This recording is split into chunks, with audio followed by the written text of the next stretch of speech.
Lo que hay que hacer es leer bien mañana las preguntas, analizar bien antes de contestar, ¿va? Porque sí, sí, es bastante contenido. Sí,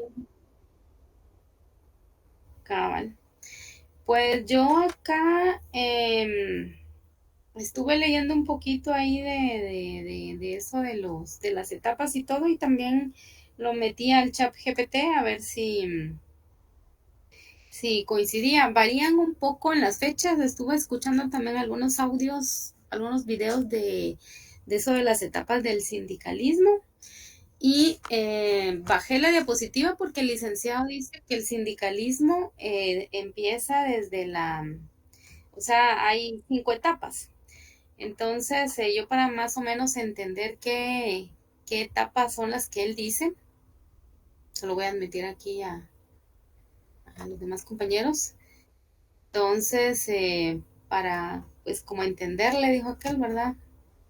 Entonces, aquí hay como un breve resumen de las 4 etapas. Aparte de que, pues, también los compañeros eh, hicieron favor ahí de ¿cómo se llama? De buscar las respuestas. Entonces, ahí ya tenemos bastantes como apoyos para poder, solo me voy a conectar del otro teléfono para que así los que vayan entrando no los interrumpa yo con la presentación y les dé acceso con el teléfono.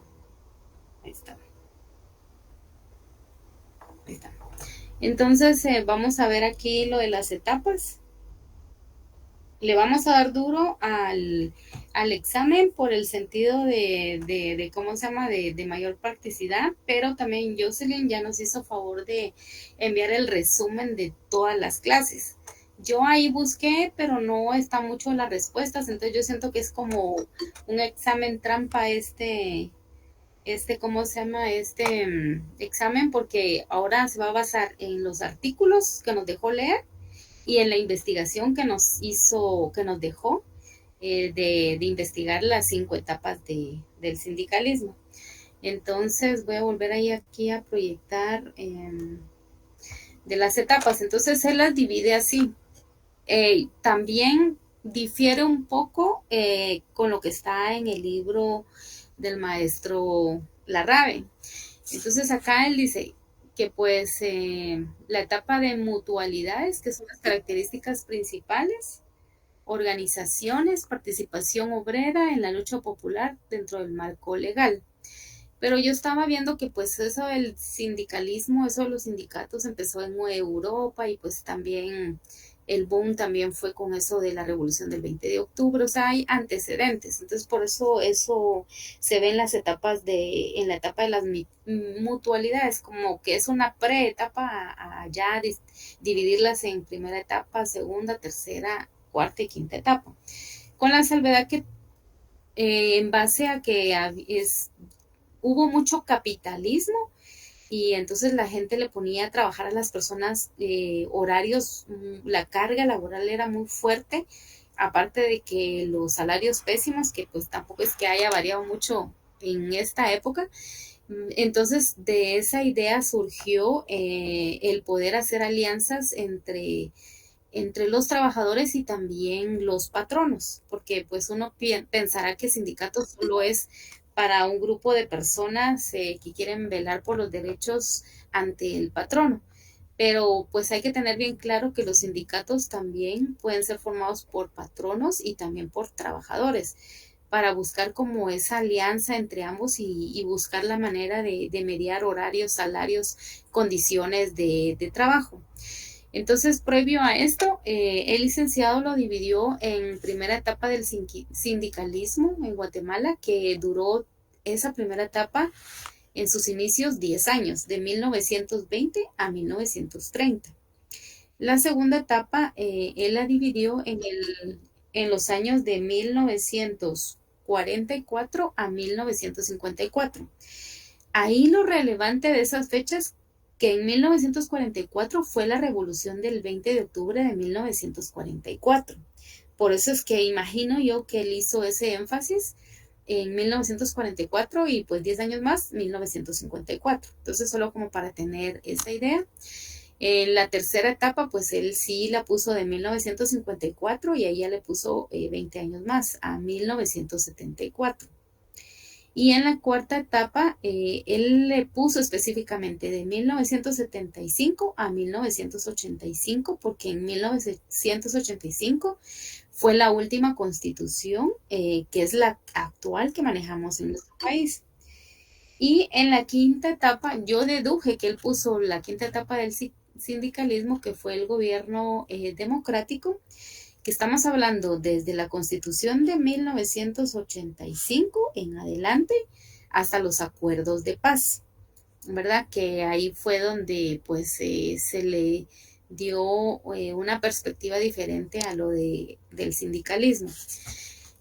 Acá en el chat GPT, él lo divide con otras fechas, pero que de alguna manera no son tan relevantes solo por los hechos que se dieron. Por ejemplo, aquí en la primera etapa ellos lo dividen en 1920 a 1944, porque en 1920 fueron esas primeras protestas, esas primeras huelgas que se dieron, hasta la más significativa, que fue la de 1944. Y de ahí también la dividen en 10 años, de 1944 al 54, del 54 al 78 y de 1978 a 1996, porque en esa fecha fue donde se firmó la firma de la paz, y pues eso fue algo significativo en relación a hablar de los sindicatos. Solo lo dejé ahí como referencia, pero pues obviamente tenemos que manejar las fechas que el licenciado nos posteó ahí en las diapositivas. Entonces aquí dice, según Mario López Larrabe, el movimiento sindical guatemalteco ha pasado por etapas, por 5 etapas claves, cada una marcada por diferentes contextos políticos y socioeconómicos que han influido en la organización y la lucha sindical. En la primera etapa, que es de 1920 a 1930, durante la primera etapa, el movimiento sindical en Guatemala enfrentó muchas limitaciones debido a la represión gubernamental. Aún así, surgieron algunos sindicatos de trabajadores urbanos, especialmente en sectores como en el sector de los zapateros, panaderos y tipógrafos.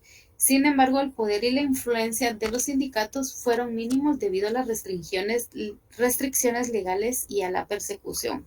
Pues obviamente para empresas capitalistas pues no es bueno que se junte un grupo de personas a velar por sus derechos, porque en sus inicios así fue, o sea, en base a mucha carga laboral, salarios pésimos, entonces la gente empezó a alegar sus derechos, ¿verdad? Entonces, eso se dio en 1920 a 1930.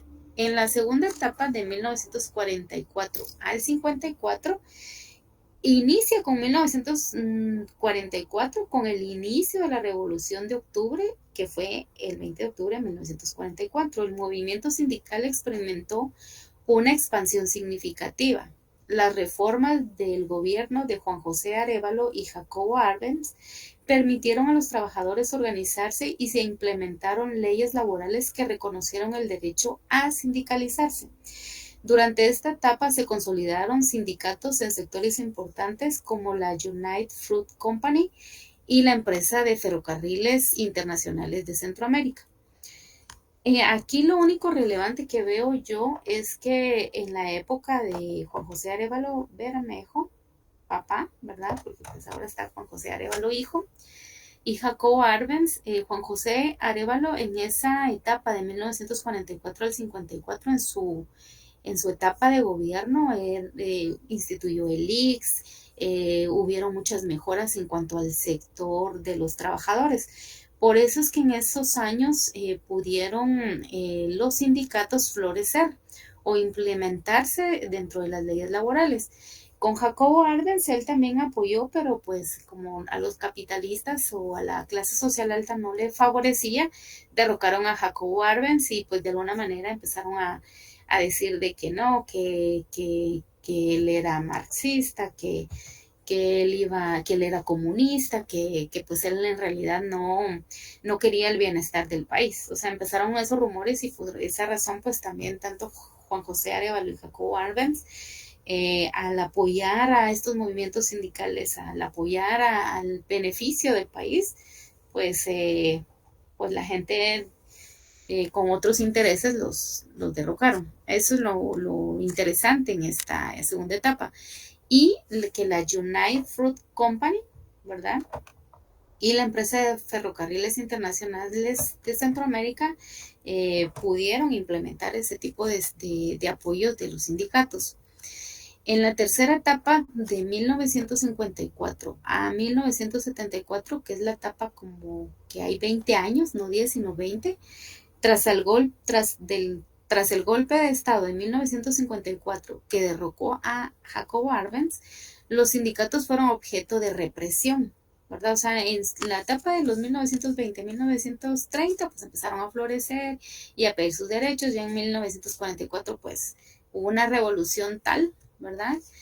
Que ya en 1954, con la caída de estos dos presidentes, hubieron 20 años de represión. Y cabe mencionar que después de esa represión empezó ya el conflicto armado. Ya la gente ya iba, como decían, te cobro, te pego, ¿verdad? Entonces, en esta tercera etapa, tras el golpe del Estado de 1954 que derrocó a Arbenz, los sindicatos fueron objeto de represión, o sea, fueron objeto de empezar a decir, no, ustedes no tienen derecho, aguántense a los horarios y a lo que les queramos pagar y a lo que queramos hacer con ustedes. El movimiento sindical entró en una etapa de persecución y debilitado bajo los gobiernos militares, ¿verdad? La actividad sindical era limitada y muchos líderes sindicales se enfrentaron a represalias o exilio. Sin embargo, a pesar de la represión, algunos sindicatos lograron sobrevivir y mantener ciertas actividades. Entonces, en estos 20 años de 1954 al 74, pues hubieron muchas desapariciones de personas que estaban en la cabeza de los órganos sindicales. Hubieron muchas represalias y debido a eso hasta exilios, y de esa cuenta hasta el presidente Juan José Arevalo tuvo que irse del país, ¿verdad? Y criar a sus hijos en otro país porque pues no les pareció que él estuviera viendo. Yo considero que es uno de los presidentes que vio en favor de todo el país, instituyó muchos lugares, muchos establecimientos de apoyo a nuestro país que aún siguen vigentes, como el IX, ¿verdad? Que pues aunque muchos se quejen entre ir a parar al Roosevelt y al San Juan, pues por lo menos está el IX, que es un poquito mejor en cuanto a medicina, a atención, ¿verdad? Que pues ahorita los hospitales públicos están colapsados. En la cuarta etapa, que ya la pone de 1975 a 1985, este periodo estuvo marcado por el conflicto armado interno en Guatemala, que pues duró 36 años. La represión hacia los sindicatos, o sea, el conflicto armado duró 36 años, solo hago esa salvedad. Ahora, la represión hacia los sindicatos y cualquier tipo de organización social fue intensa y muchos líderes sindicales fueron víctimas de represión severa y persecución a lo largo de varias etapas, especialmente durante los gobiernos militares y el conflicto armado. Durante esos periodos, muchos líderes sindicales se enfrentaron a represalias como encarcelamiento, exilio y desapariciones forzadas. En la quinta etapa del movimiento sindical, que podríamos nosotros clasificarla de 1985 en adelante o 1986, hasta nuestra época, ¿verdad? El movimiento sindical guatemalteco, que comienza en 1996 con la firma de los acuerdos de paz. El sindicalismo en Guatemala experimentó una recuperación parcial de sus actividades tras años de represión. O sea, si imagínense, el conflicto armado duró 36 años. Esa es más o menos la fecha o los años, si no es que más, que también fue la represión que tuvieron estos órganos sindicales y las personas que estaban a la cabeza. También pudieron reorganizarse y operar en un entorno de mayor apertura política y menos violencia en comparación con las décadas anteriores. Sin embargo, en esta época también se trajo nuevos desafíos, la globalización y las políticas neoliberales Con la apertura de los mercados y la implementación de políticas neoliberales, muchas empresas se concentraron en reducir costos, a menudo a expensas de los derechos laborales. La precarización laboral aumentó, afectando la estabilidad y los beneficios de los trabajadores. También parte de la factura que se nos fue cobrada como país fue que hubo un crecimiento de la economía informal. Un gran número de trabajadores pasó a laborar en el sector informal, que no suele estar cubierto por protecciones legales ni permite la sindicalización formal. Esto debilitó el alcance de los sindicatos en el país, aparte pues de la mala fama que gozan los sindicatos, que tampoco no lo podemos obviar porque cualquier persona que dice, ah, sindicato, gente huevona, gente yo no necesito, yo con que trabaje y haga bien mi trabajo, pues todo bien. Pero en realidad la idea principal de un sindicato es hacer esas alianzas, hacer esos convenios, esas pláticas viables entre los trabajadores y los patronos, ¿verdad? Y como les comentaba el día de ayer, los patronos, pues para no poner como tal sindicato, pues mejor inventaron su palabrita de la Cámara de Comercio, ¿verdad? La Cámara de Comercio para velar por los intereses de los patronos.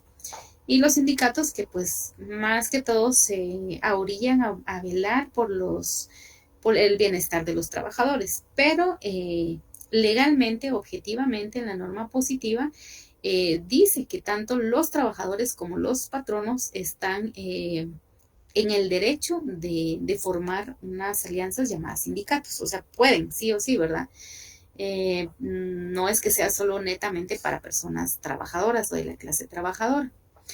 Entonces, también otro efecto que se dio fue la débil representación sindical. Aunque los sindicatos recuperaron cierta libertad, o sea, hablando legalmente, enfrentaron dificultades para atraer nuevos miembros y movilizarse efectivamente en defensa de sus derechos. Las condiciones laborales en el país, la falta del empleo formal y la resistencia del sector empresarial a la sindicalización contribuyeron a este desafío. O sea, esa mala fama de no, o sea, y perteneces a un sindicato quiere decir que ya no vas a querer trabajar y quieres ganar un montón y pues realmente esa no era la finalidad de los sindicatos. También otro desafío fueron las alianzas con otros movimientos sociales. Los sindicatos buscaron apoyos en movimientos de derechos humanos, organizaciones indígenas y colectivos de derechos laborales para fortalecer sus demandas en un escenario político cambiante. En resumen, esta etapa reflejó una mezcla de oportunidades y obstáculos donde los sindicatos aún enfrentan barreras importantes para su fortalecimiento en un contexto de economía globalizada y trabajo informal creciente. Y pues aquí solo lo que les había mencionado, que la división que hacen, hay muchas variantes en cuanto a los libros. Pude observar que no está así como decir primera, segunda, tercera etapa, entonces por eso nos vamos a guiar con la diapositiva del licenciado para basarnos en las quinta etapas y con la previa de que hubo una etapa de mutualidades, ¿verdad? O sea, donde empezaron a formarse y esas pláticas en base a las necesidades más que todo de de la clase trabajadora. Entonces, el día de ayer leímos los artículos que son objeto de examen, que son los artículos que hablan de los pactos colectivos y los artículos que hablan de los sindicatos, ¿verdad? Los artículos del 39 en adelante y también hay artículos cajoneros para este examen del 109, 110, 11 y 12, que hablan de los sindicatos, pero pues todos esos artículos hablan de eso, entonces sí hay que darles una buena leída. Aquí Decia nos hizo favor de pasar el cuestionario, así con las preguntas que vienen. Entonces acá yo ya solo voy a armar, poner falso, verdadero y con el fundamento de ley, pues ya cada quien al final decide si es falso o verdadero para esa persona. Yo el día de ayer solo compartí esto como un copy-paste, ¿verdad? O sea, solo fui sacando de ese examen. Vamos a ver, creo que no está por aquí, vamos a ver, quería ver si no estaba aquí a la mano. en donde, ¿cómo se llama? Yo solo le di copiar y pegar a las, vamos a buscarlo aquí, vamos a ver el archivo. Y entonces, por lo menos ella nos facilitó Decia en la pasada de las preguntas, que lleva tiempo hacer eso también. Vamos a ver. Laboral segundo parcial, creo que le puse. Ah, bueno, no, este es el que Yoshi nos hizo favor y que también el que lo quiera, pues me lo solicita y ahí está por clases, ¿verdad? O sea, la del 9 del 8 se habló de asociación profesional, su clasificación, su composición, por su naturaleza, en la clase del 14 del 8 de los principios fundamentales de las organizaciones sindicales. También ya se empezó a hablar del sindicalismo, que eso está en el artículo 209, que eso es lo que les digo yo, que son artículos que sí o sí tenemos que leerlos y comprenderlos para poder contestar bien. Sí, Patricia, me levantaste la mano. Buenas noches, Nini. Buenas noches, sí. Sí, no sé si me escuchas. Sí, sí, te Fíjate que con escuchamos. una consulta, pues, que estás viendo ahí, ¿ya lo compartiste en el grupo o no? Perdón. Fíjate que no, ese solo lo estoy compartiendo con las personas que están ingresando a estos grupos de estudio, porque en realidad solo las personas que se meten son las Ah, interesadas, está. porque los demás Ah, ni siquiera les va a dar tiempo de leerlo, digo yo, pero por eso les digo, si alguien, este material lo hizo Yoshi, entonces yo lo comparto solo ahorita con las personas que sí de verdad tienen interés en de verdad darle una lectura a esto. Entonces, al final de hoy me lo solicitan y yo con mucho gusto se los mando a su privado, ¿verdad? Porque en realidad estos son tiempos de hacer horas, de transcribir y pues yo hay cosas que sí comparto para todos, para ver qué cachan, dijo aquel, y hay cosas que no, ¿verdad? Solo los que se meten a los grupos de estudio.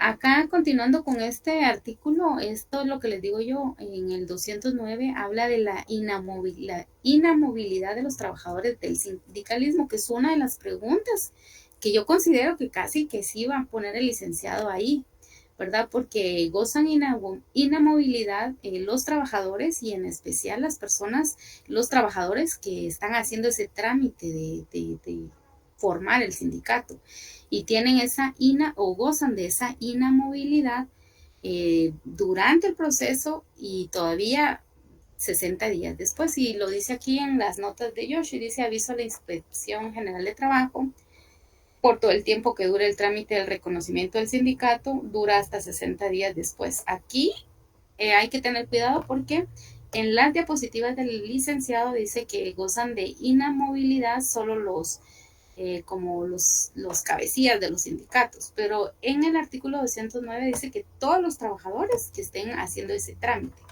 ¿verdad? Ya después ya les ponen ahí el puesto, los diferentes nombres que tienen en los sindicatos. Yo no mucho manejo eso del tema de sindicatos. Este también es un artículo importante que recalcó el licenciado, el artículo 211, que habla de los principios de la política de defensa del desarrollo del sindicalismo. Y también hay una pregunta ahí que dice que si dentro de los principios del sindicalismo hay un principio que se llama de sencillez, y la verdad que no. Entre los principios que está, primero está el ejercicio de la libertad sindical, que ellos tienen esa libertad para formar un sindicato, el de proteger el libre ejercicio de la libertad sindical. También ellos dentro de sus principios tienen ese asesoramiento de trabajadores que deseen sindicalizarse, promover consulta y cooperación de organizaciones de representantes de trabajadores y empleadores. O sea, esa libertad sindical. Eso lo habla en el artículo 211.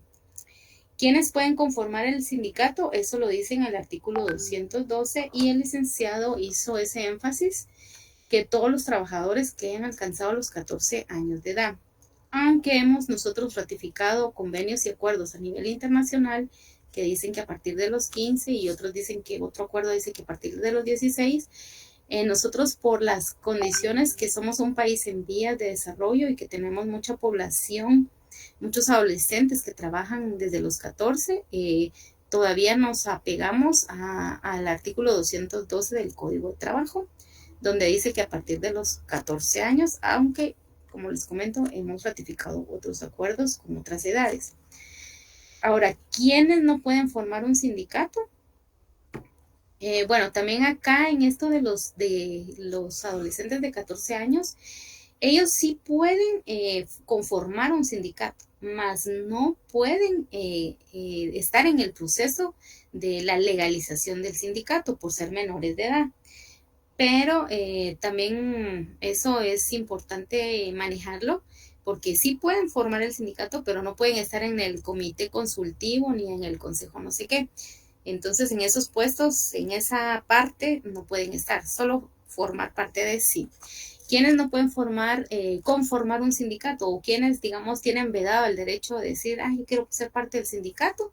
Los trabajadores de confianza y cargos de dirección, por ejemplo, los directores administrativos, directores financieros, ¿verdad? Gente que tiene esos puestos de confianza o cargos altos en una organización, no. Y es lógico, porque si, por ejemplo, el patrono pues quiere que todos trabajen más y produzcan más y pagar lo menos posible. Hay patronos que pagan lo justo, ¿verdad? Y que trabajen lo justo. O sea, aquí en Guatemala hay de todo.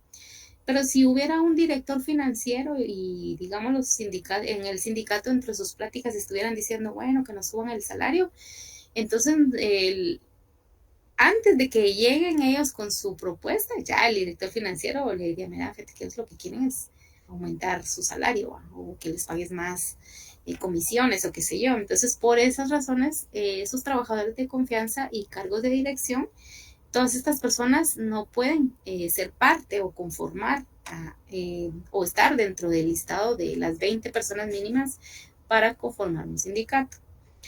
El significado de libertad sindical, ¿verdad? Que son esos principios, la libertad individual, social, la libertad sindical.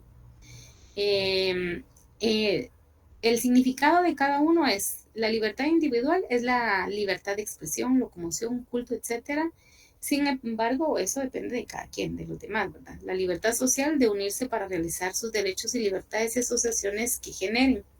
Y la libertad sindical, el derecho a constituir organizaciones sindicales. O sea, por ejemplo, los jovencitos de 14 años no pueden constituir organizaciones sindicales. Sí pueden formar parte de, pero no constituirla como tal. También el derecho a ingresar a organizaciones sindicales, del derecho del sindicato a ser respetado como persona.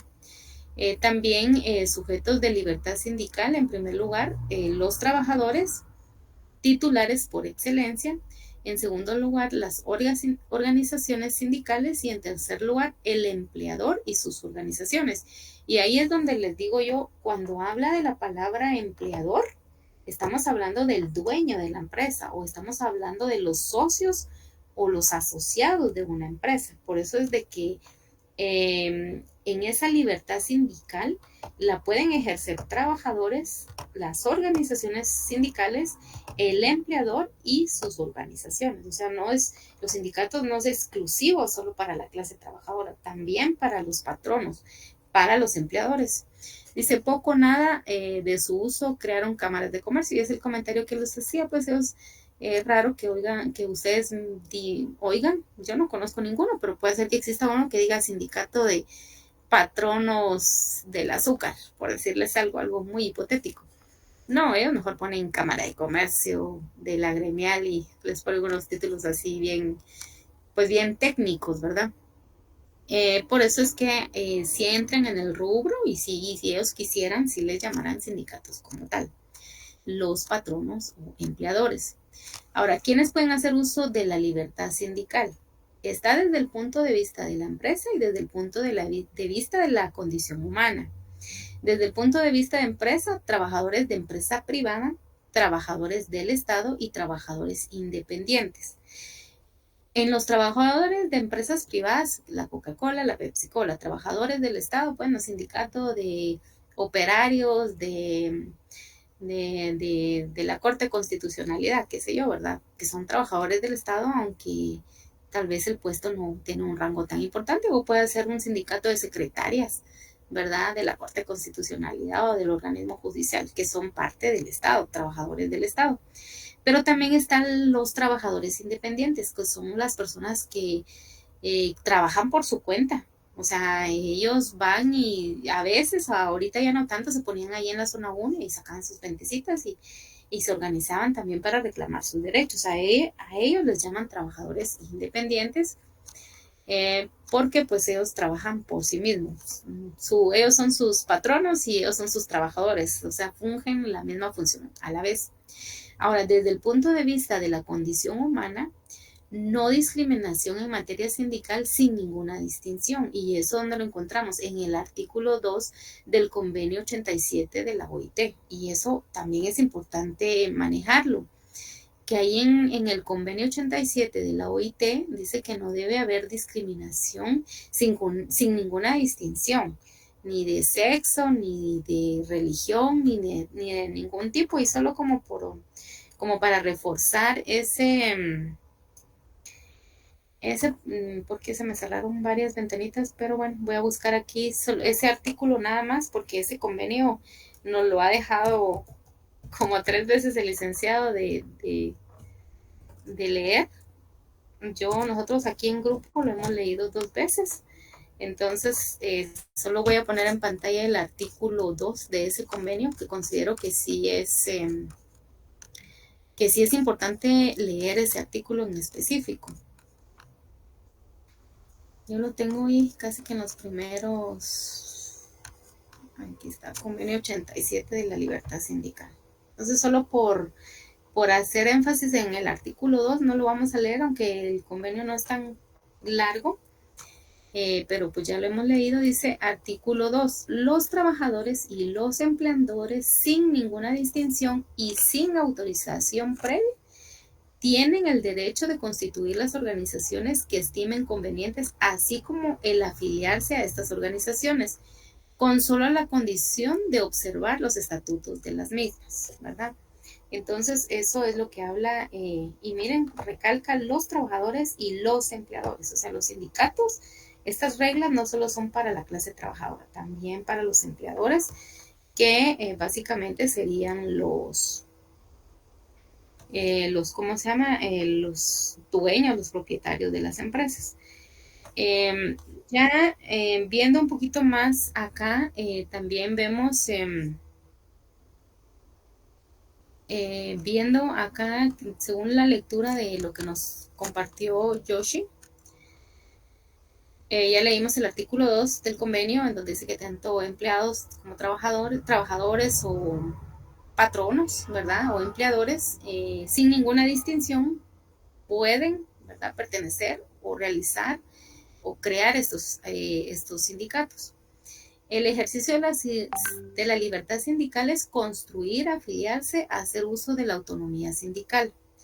La construcción de organizaciones sindicales a nivel nacional como internacional, según el artículo 20 del Convenio Internacional del Trabajo, o sea, el mismo que acabamos de leer, el Convenio 87 de la libertad sindical, de la protección al derecho de sindicalización. Entonces, según el artículo 20, también se puede hacer esta construcción de organizaciones sindicales, no solo a nivel nacional, sino que también a nivel internacional. Y vamos a leer solo estos así artículos puntuales. Dice artículo 20, en caso de que la conferencia adopte un nuevo convenio que implique una revisión total o parcial del presente, y a menos que el nuevo convenio contenga disposiciones en contrario, la ratificación por un miembro del nuevo convenio revisor implicará ipso iure la denuncia inmediata de este convenio, no obstante las disposiciones contenidas en el artículo 16, siempre que el nuevo convenio revisor haya entrado en vigor. A partir de la fecha en que entre en vigor el nuevo convenio revisor, el presente convenio cesará de estar abierto a la ratificación por los miembros. Este convenio continuará en vigor en todo caso en su forma y contenido actuales para los miembros que lo hayan ratificado y no ratifiquen el convenio revisor, ¿verdad? Entonces, es importante conocer que también hay sindicatos a nivel nacional y a nivel internacional, o sea, el alcance puede ser bastante. Y si, por ejemplo, ahorita hicieron un sindicato a nivel nacional, pero después deciden extenderse, porque, por ejemplo, la Coca-Cola hay en Guatemala, pero pues hay sindicato de trabajadores de la Coca-Cola, pero hay Coca-Cola en Honduras, entonces no, entonces pongámosla a nivel internacional.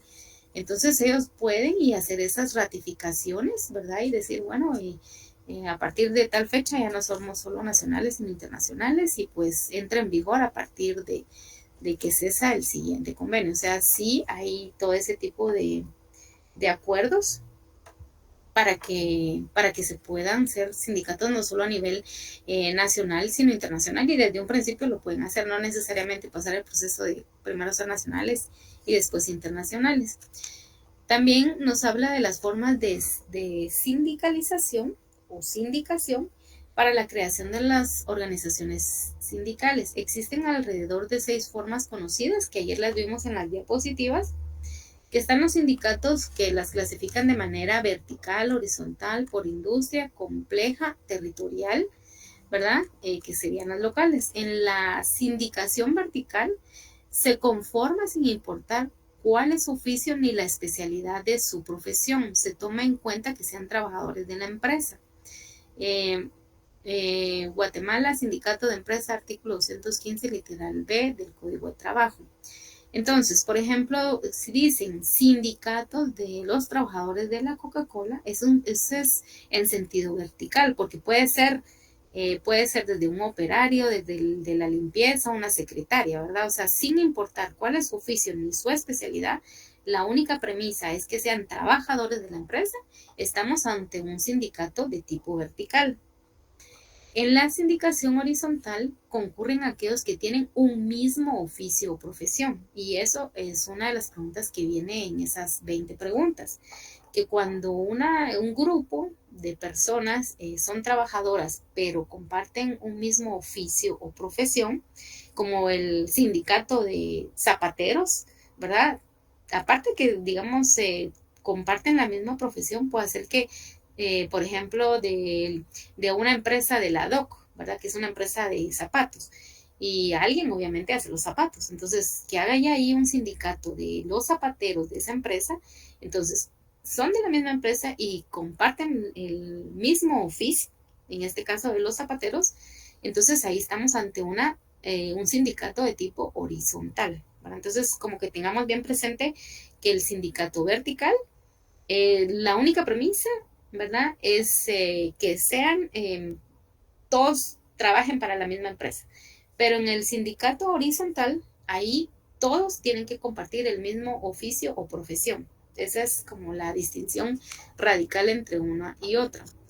En la sindicación por industria, pues como la misma palabra dice, por industria, ¿verdad? Por industria definida, por ejemplo, la industria de telas, Novatex, qué sé yo, ¿verdad? Se agrupan de varias empresas que se dedican a la misma actividad industrial. Entonces, como para ir haciendo diferencias, en el vertical, lo único que tienen que hacer es que todos tienen que trabajar en la misma empresa. En el horizontal, todos tienen que tener la misma profesión o oficio en ese tipo de sindicato. En el de industria, ahí se agrupan varias empresas que se dedican a actividades industriales iguales.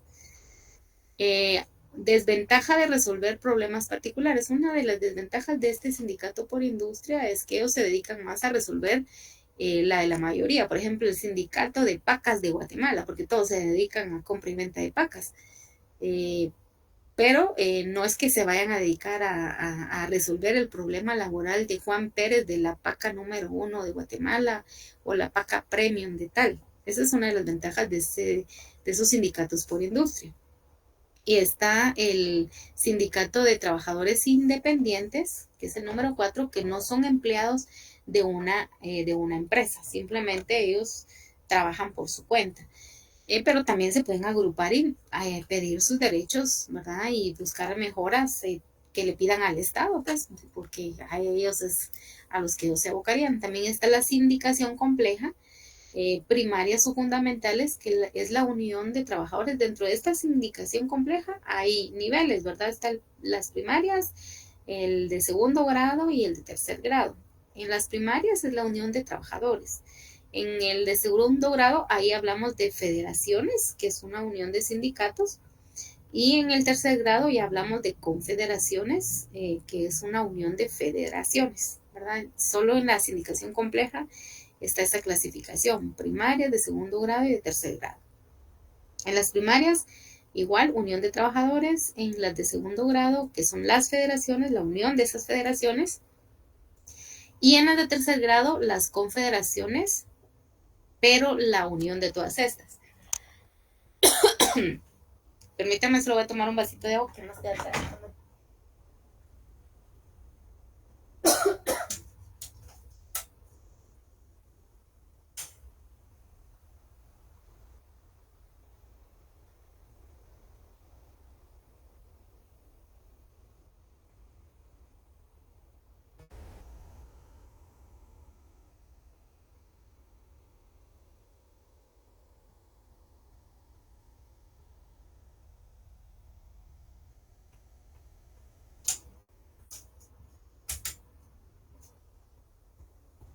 Ya, gracias compañeros. Entonces, también hablamos de los derechos inseparables a la Constitución y organizaciones sindicales, ¿verdad? O sea que ya por derechos son inherentes a este grupo de sindicatos y tienen el derecho a redactar sus estatutos, ¿verdad? O sea, las reglas de conducta, las normas, ¿verdad? Los estatutos bajo los cuales se van a regir los sindicatos. Y esos son esos estatutos, forma de gobierno, fines, objetivos, medios para realizar fines económicos y su planificación. Ese es el derecho a redactar sus estatutos. Pueden tomar en cuenta todos esos puntos, ¿verdad? Cómo se van a gobernar, bajo qué estatutos, ¿verdad? Cuáles son los fines de ese sindicato, cuáles son sus objetivos, los medios para realizar sus fines económicos, ¿verdad? Cómo van a ser autosostenibles, qué cuota le van a pedir a sus integrantes y la planificación que van a realizar, si anual, semestral, trimestral, bueno, ya ellos hablarán de todas esas cosas. También dentro de los derechos que tienen los sindicatos y que están regidos por la Constitución es elegir libremente a sus representantes. O sea, no debe de haber esa coerción o esa presión. Al máximo poder, que es su Asamblea General, también tienen a su comité ejecutivo de ejecutar la voluntad de la organización sindical, representa, vigila el cumplimiento de estatutos, reglamentos, contratos y convenios. Entonces, esos son parte de los derechos inherentes o que no se les puede quitar a todas las personas que quieren formar los sindicatos. También planificar libremente su acción y programación en pro del trabajador. O sea, esa es realmente la finalidad de un sindicato, buscar las mejoras en pro del trabajador y no obviando que pues también puede ser la manera de no perjudicar al patrono, ¿verdad? También dentro de sus derechos están los fines generales, que es esa ideología bajo el cual se van a regir, fines concretos, que es de defensa y mejoramiento de las condiciones de trabajo. También hay derecho de ingresar a las organizaciones sindicales ya existentes y permanecer en ellas. O sea, tenemos esa libertad positiva o esa libertad negativa. En la libertad positiva consiste en ingresar a una asociación, yo como trabajador, a un sindicato, a una federación o a una confederación, que todos esos rubros están clasificados dentro de la palabra sindicatos.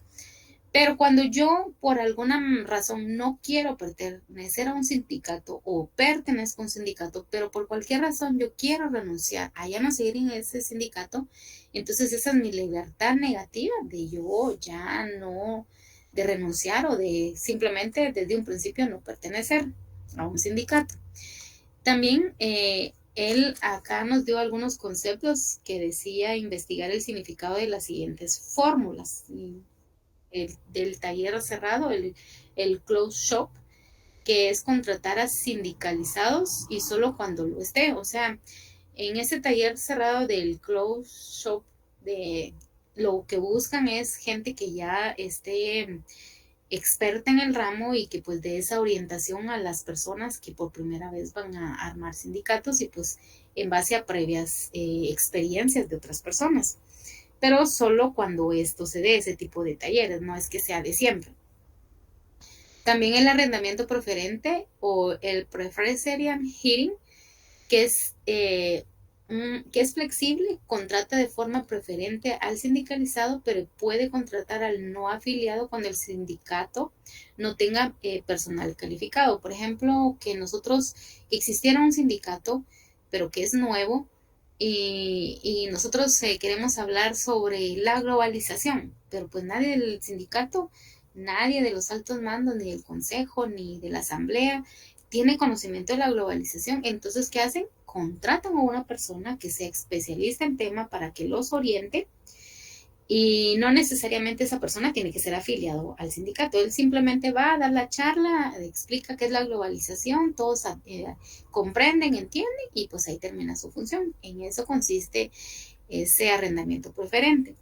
Y está la empresa sindicalizada, que es la Union Shop, que es de descontar las cuotas de los afiliados. Obviamente, el hecho de pertenecer a un sindicato, pues las personas que están en la asamblea, las reuniones que tienen, las actividades que tienen a nivel local, territorial, estatal, qué sé yo, o a nivel internacional, dependiendo del sindicato, pues necesitan con qué movilizarse, su comida y materiales, su pasaje, bueno, todo lo que toda la logística, los recursos que ellos necesitan para cumplir con sus funciones. Entonces, de esa cuenta les descuentan una cuota a sus afiliados para el mantenimiento de las instalaciones, porque incluso tienen que tener unas oficinas donde esté el sindicato, pues, y a veces tienen que pagar ese arrendamiento. Entonces, ¿de dónde sale? De las cuotas que les descuentan a los afiliados. También está la autonomía sindical, que es esa libertad frente al Estado y empresario, ¿verdad? No debe de haber intervención del Estado y empleadores en su funcionamiento. No debe venir el presidente o la Corte de Constitucionalidad o el organismo judicial o cualquier organismo del Estado a intervenir, ¿verdad? En las personas que forman parte del sindicato, ¿verdad? Por eso dice que tienen autonomía sindical. También hay una organización interna, ¿verdad? Crear su propia ley, sus estatutos, administración de bienes y planificar su propia programación.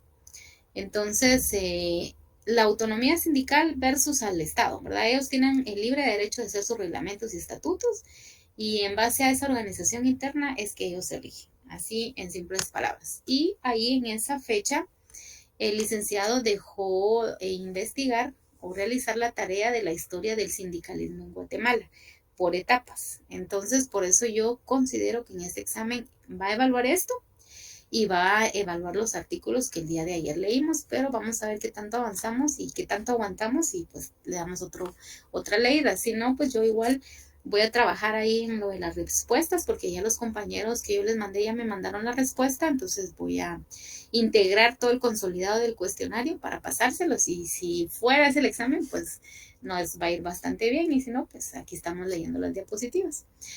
En el 21 de agosto nos habló del trámite de reconocimiento de un sindicato, y en ese trámite sí o sí deben de tener un acta constitutiva de un sindicato, y eso está regulado en el artículo 220 del Código de Trabajo. En esa acta constitutiva, para poder hacer el acta, tienen que tener un mínimo de 20 trabajadores o 5 patronos, y eso está regulado en el artículo 216. Quiere decir que si una empresa tiene 19, digamos una empresa tiene 50 trabajadores, pero solo 19 quieren armar el sindicato, no pueden. O si una empresa tiene 20 trabajadores, y tiene 50 trabajadores y 20 trabajadores quieren formar el sindicato, pero en el transcurso del proceso despiden a uno, o uno fallece o tuvo un accidente y pues ya no puede estar en el proceso, tampoco se puede formar el sindicato, ¿verdad? Ahí la misma ley les remite, les dice, miren, no cumplen con el mínimo. Entonces sí o sí tienen que tener 20 trabajadores desde que inician, durante y hasta el final del proceso de la habilitación del sindicato, si es en el área de trabajadores. Ahora, si son patronos los que están conformando un sindicato, deben de haber por lo menos 5 patronos. Si hay 4, no se puede. De 5 en adelante, sí se puede. Y pues obviamente cuando ellos tienen que hacer su acta constitutiva, tener ese mínimo de personas para hacer el sindicato. Ellos tienen que dar un aviso al Ministerio de Trabajo para que ellos gocen de esa inamovilidad, ¿verdad? Todos esos trabajadores que están involucrados en la constitución del sindicato, y eso está regulado en el artículo 209 del Código de Trabajo. También dentro de los sindicatos debe de haber un presidente de debates, o sea, cuando se está constituyendo el sindicato, en ese momento tienen que elegir a alguien que va a ser el presidente de debates y un secretario provisional. Esos puestos solo se utilizan cuando están conformando un sindicato, ¿verdad? Ya después ya no, ya queda la asamblea, el consejo consultivo y ya. Entonces, solo en el momento de la creación es que eligen a un presidente de debates y a un secretario provisional. El acta constitutiva, pues obviamente tiene requisitos, ¿verdad? Primero tiene que ir el nombre y apellidos, la profesión u oficio o actividad económica, el número de DPI de sus socios fundadores, así como expresión clara, precisa, que desean formar el sindicato. En esa acta también tiene que ir la nacionalidad y vecindad de los miembros del comité y del consejo consultivo. Y esta nacionalidad y vecindad tiene que ser de Guatemala, ¿verdad? O sea, todos tienen que ser nacionalizados y con su DPI registrado que son del país de Guatemala. También otro requisito para la elaboración de esa acta constitutiva, la autorización a los miembros del comité ejecutivo para aceptar a juicio de ellos y en nombre del sindicato cualesquiera reformas que indique la Dirección General de Trabajo o en su caso el Ministerio de Trabajo y Previsión Social y en general para realizar los trámites a que se refiere el artículo 218, ¿verdad? Y el otro requisito, el cuarto requisito es la declaración clara y precisa de los miembros del Comité Ejecutivo Provisional indicando que son guatemaltecos de origen y trabajadores de la empresa o empresas. Cuando se trate del sindicato de la misma, de la profesión, oficio o actividad económica que corresponda.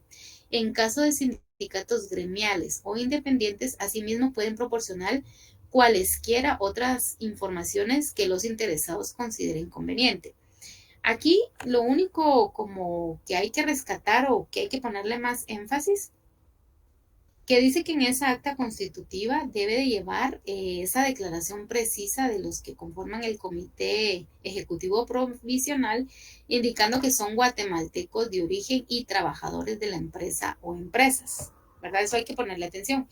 Y en el Código Civil le llaman guatemaltecos de origen a una persona, por ejemplo, en el caso de Bernardo Arevalo, que sus papás son los dos de Guatemala, tanto el papá como la mamá, entonces a él ya se le considera un guatemalteco de origen, ¿verdad? Entonces, aunque él tenga nacionalidad de otro país, aunque no haya, tal vez solo nació aquí y se fue, o no sé si desde chiquito, yo tengo entendido que él sí nació aquí y se lo llevaron desde pequeño por las situaciones de represión, de represalias contra su papá, pero a él sí se le considera un guatemalteco de origen, cuando son de dos padres que son guatemaltecos, ¿verdad? O sea, tienen la sangre ambos guatemaltecos y pues el hijo también. Entonces, solo para tener como eso en cuenta por alguna pregunta ahí dudosa que ponga el licenciado. También están los estatutos y que dentro de los requisitos ellos tienen que tener sus propios estatutos y eso está regulado en el artículo 221 del Código de Trabajo, ¿verdad? Y esos estatutos son esas normas, esas reglas que ponen las personas de los sindicatos para ver hacia qué objetivos, cuál es su finalidad y en qué mejoras van a trabajar en relación a sus integrantes, porque puede ser sindicatos de trabajadores o sindicatos de patronos. Entonces, en esos estatutos tiene que ir la denominación y naturaleza que los designa con claridad de otros. El objeto, ¿verdad? El objeto de la creación del sindicato, el domicilio o vecindad y su dirección exacta. Los derechos y obligaciones de sus miembros, los primeros no los pierde el trabajador por el solo hecho de su cesantía obligada por un lapso no mayor a un año. Por ejemplo, por cuestión de accidente o algo que sea parte del sindicato, pero pues por 2 o 3 meses se ausente por cuestiones de salud, ¿verdad? Media vez no pase un lapso no mayor a un año, siempre sigue siendo parte del sindicato, salvo que de manera expresa el anuncie que ya no quiere ser parte del sindicato. También en esos estatutos debe ir la época y procedimiento para nombrar el comité ejecutivo y el consejo consultivo, las condiciones de admisión de sus miembros, la enumeración de las correcciones disciplinarias y las causas y procedimientos para imponer estas últimas, así como acordar la expulsión de alguno de sus miembros. También debe ir el monto de las cuotas ordinarias y el límite máximo en cuanto al número de veces que se puede exigir cada año y en cuanto a la suma que se puede pedir de las cuotas extraordinarias, la forma de pago de unas y otras, las reglas que deben sujetarse, las erogaciones y la determinación exacta de porcentajes a que se van a destinar los ingresos respectivos de conformidad con las funciones propias de cada sindicato. En conclusión, en este inciso H lo que dice es que en los estatutos tienen que decir cuánta plata le van a pedir a sus integrantes. Si dicen, bueno, vas a dar 20, 10, pues conozco sindicatos que dan 10 mensual, va, y vas a dar una cuota extraordinaria en junio y diciembre, porque pues hacemos el convivio y toda la cosa, una cuota extraordinaria de 2 veces, de 20 quetzales cada vez, ¿verdad? Entonces, decir específicamente cuánto y en qué momento lo van a hacer, ¿verdad? En ese inciso lo dice así, los gastos de administración deben fijarse en un porcentaje razonable, ¿verdad? O sea, si un sindicato es de gente trabajadora, o sea, es gente que está haciendo la lucha, pues, o sea, tampoco es que a nadie nos sobre el dinero. Entonces, por eso tiene que ser razonable la cuota que van a instituir, ya sea mensual, bimensual, trimestral o como lo regulen ellos en su estatuto. Y debe de negarse la inscripción, autorización y concesión de la personalidad jurídica de un sindicato que no determine dicho porcentaje o que lo haga en una forma excesivamente amplia, ¿verdad? Entonces, si en un sindicato, dentro de su acta constitutiva y dentro de los requisitos que tiene que colocar, no ponen el porcentaje y que sea un porcentaje razonable, ¿verdad? Y si no lo hacen, entonces se les va a negar la inscripción, autorización y concesión de la personalidad jurídica del sindicato. También tienen que poner la época y procedimientos para la celebración de las asambleas generales, sean ordinarias o extraordinarias, así como los requisitos de publicidad escrita que deben someterse en cada convocatoria. Las asambleas generales ordinarias o extraordinarias pueden celebrarse válidamente con la asistencia de la mitad más uno.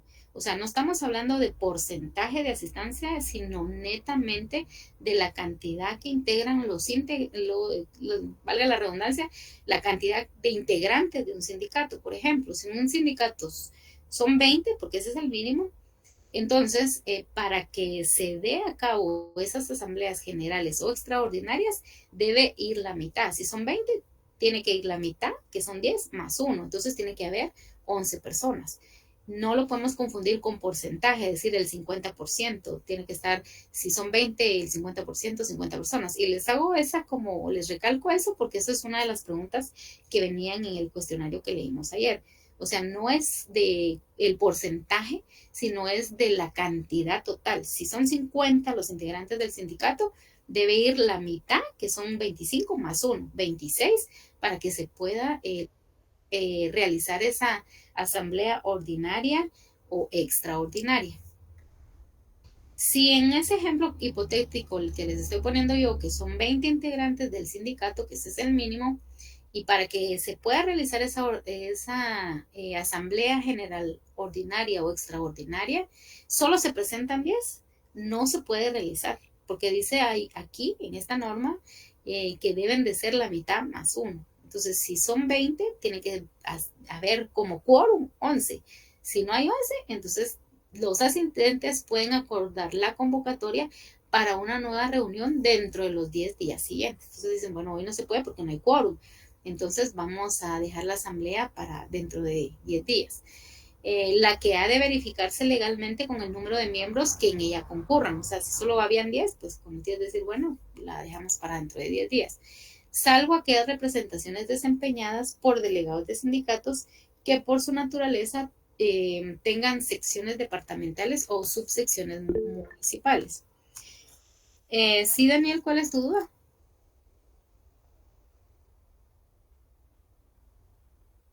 Ujú. ¿Qué duda tienes sobre el comité? El comité ad hoc, va. Solo te adelanto que el comité ad hoc no es no es tema de examen para esta unidad.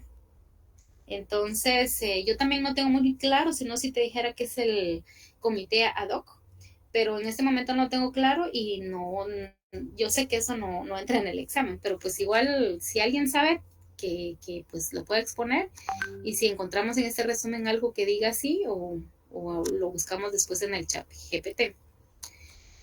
Eh, Continuando, porque en realidad no tengo bien claro lo que es el comité, es de la coalición de los trabajadores, gracias y sus representantes. Sí, pues el comité ad hoc. Ahí está. Gracias, Valencia, muy amable.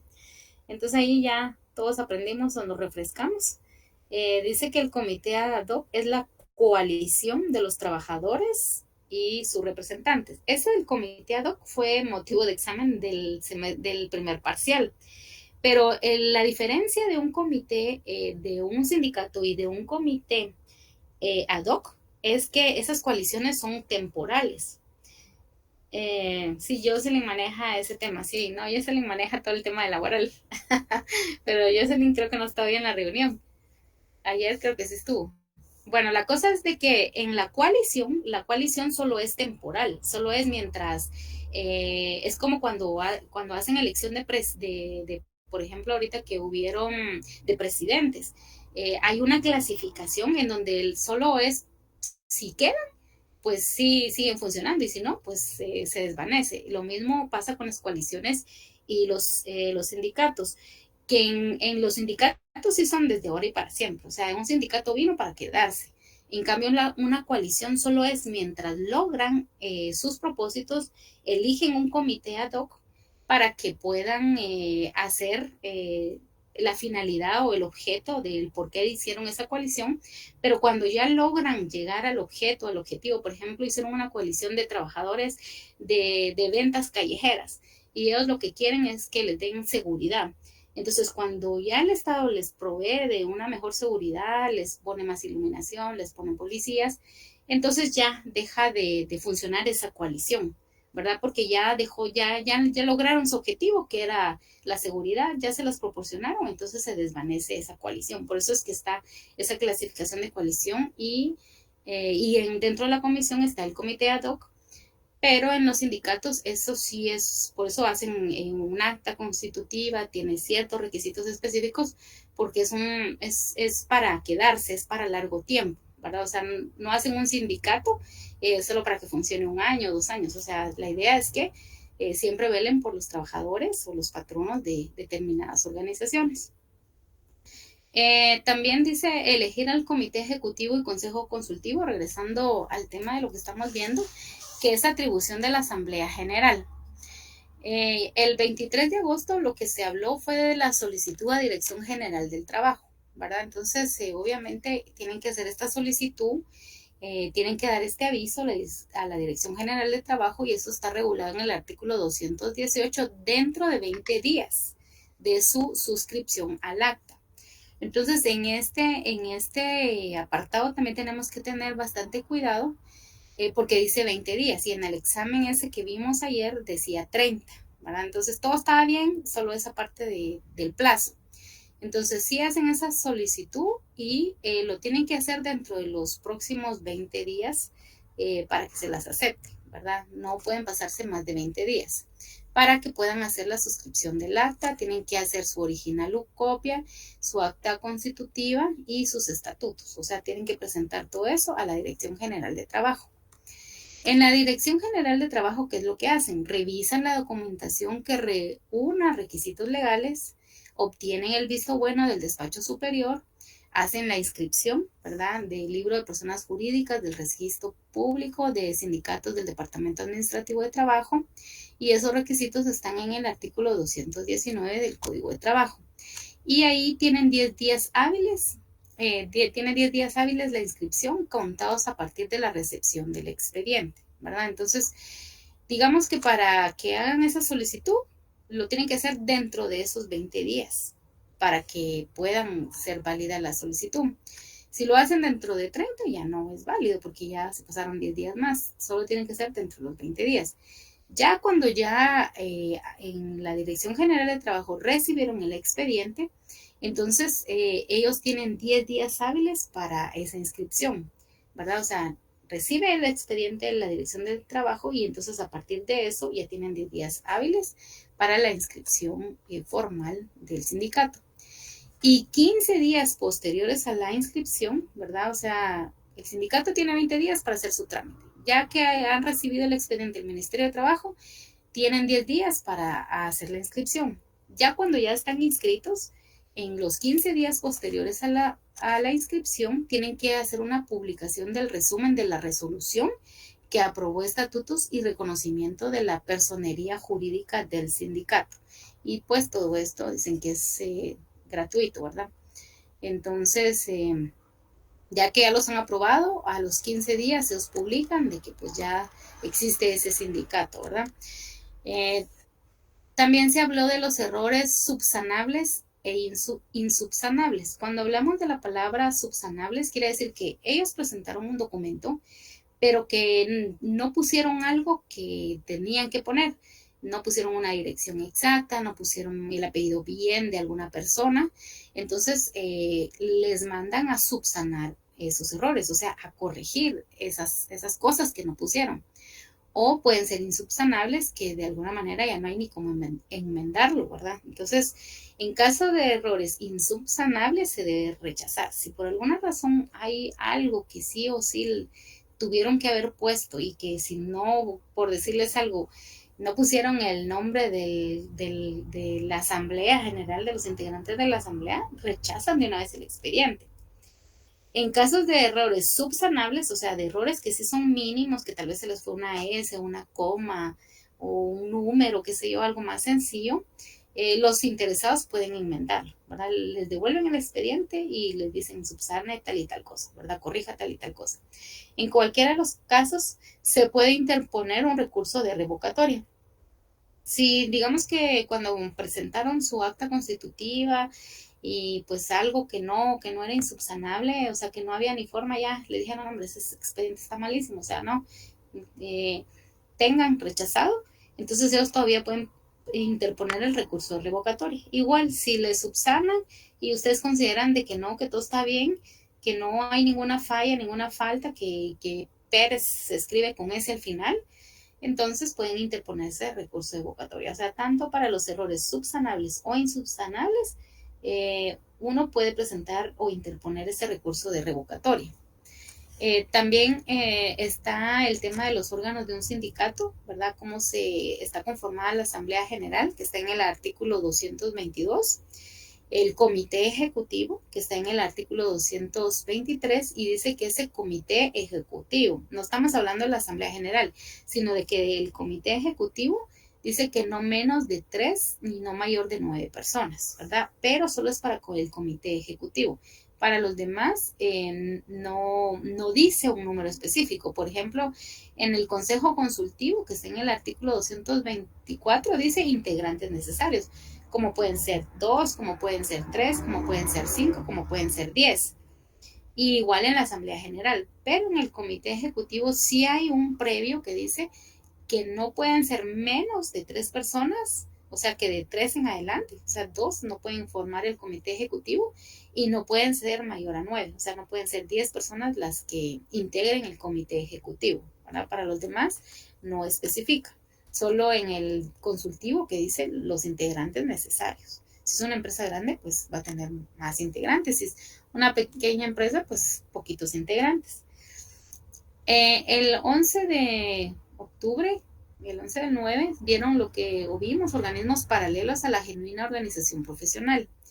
Y entonces ahí se habló de qué es la ideología solidarista, que es ese pensamiento filosófico que promulga la ausencia de diferencia entre patronos y trabajadores y que ambos pueden contribuir en pro del progreso del capital y la empresa. O sea, la idea de una ideología solidarista es mediar entre patronos y trabajadores, ¿verdad? En favor de todos, que todos un gana-gana, ¿verdad? Ni abusar del patrono ni tampoco de los trabajadores. Y esa ideología tiene sus efectos y tiene ciertos rasgos. Dentro de los efectos, debilitamiento de los sindicatos, paulatina destrucción de los sindicatos, ausencia de pactos, división de trabajos, de trabajadores, instrumento patronal para no permitir crear sindicatos o que vuelvan a crearse, se constituyen con aportes de los trabajadores.